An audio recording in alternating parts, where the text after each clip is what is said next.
Today is April 6, 2025. The rights of many of our members are under threat as many of our state and national leaders attack DEI policy. In Ohio, the state legislature has passed a bill that requires universities to eliminate any talk of equity or climate change, which I honestly do not know how to avoid as an architectural educator. There's been a significant slowing in the construction industry. The Architects Billing Index, which the AIA runs, has been shrinking by 3 to 4% each month for nearly 2 years. And when you compound that, it's a loss of nearly 45% in overall volume of billings. One doesn't have to be an economist to understand that loss in volume at that level puts significant pressure on architects to be more price competitive. And when clients begin to feel the need to tighten their belts, they begin to competitively bid us against one another for services, and a race to the bottom begins.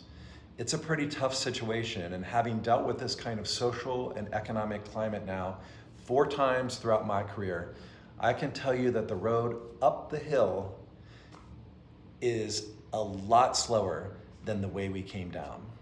So this is when we need the AIA. We need leadership. This week, I'm going to reach out to the leaders of AIA Columbus and recommend that we pull together a task force to help us figure out how we can support our members. What are those students who are graduating from architecture school supposed to do in this tight labor market? How do firm leaders manage the risk? How do they maintain the quality of service that clients expect with these amazing pressures that are on the firm when the slowdowns begin?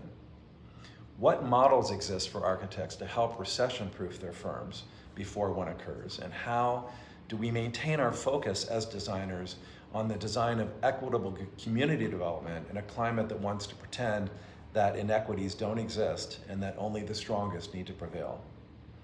A model of how I'll lead AIA in tumultuous times can be found in the example offered by Jane Frederick and Peter Exley, former presidents, in 2020 when the pandemic reared its ugly head.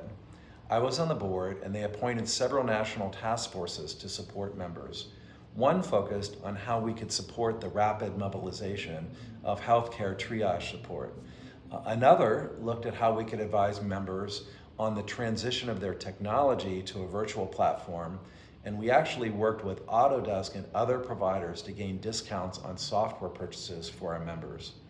That year, I began to work together with other members to pull together the 2020 Architects Platform. This document was used to lobby both administrations, and it prioritized policy that's important to architects and ultimately to our society. And many of our members at that time said that they had felt the AIA was more valuable then than at any time they had ever seen. And that kind of agile, creative leadership is what we need in 2026 and 2027, because we'll definitely be in a recovery mode.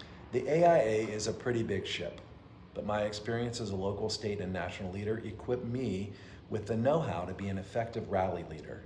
I feel I can mobilize all 100,000 of us to find ways to help one another and to strengthen our profession when it's most vulnerable. And that's why I'm signing up to be your 2027 AIA president. It's just too hard to do things isolated on an island during times like these.